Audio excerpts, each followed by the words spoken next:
Hey, good day.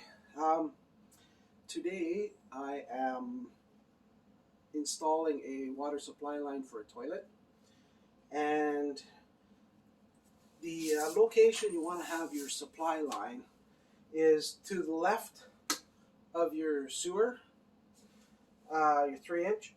You want to have it just to the left of that, and because that's on the underside of your tank on the left side, that's where the connection is for the tank, right?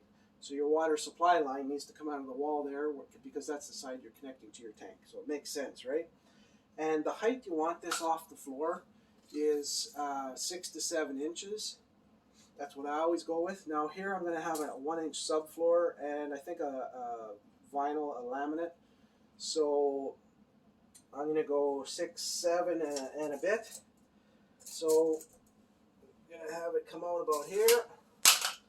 I don't have my pen on me, so I have my supply line come out here.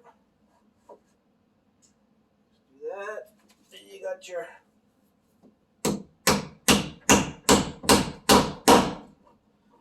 now I'll put one more clamp here, but that's basically it.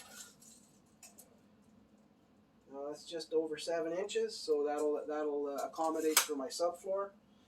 I don't have, where are my clips? Here we go. Okay, clips. Another clip. Just get this in spot.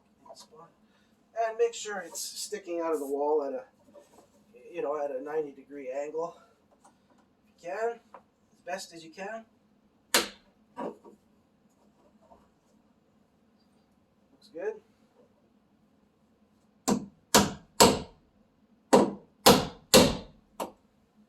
Okay. And that's it.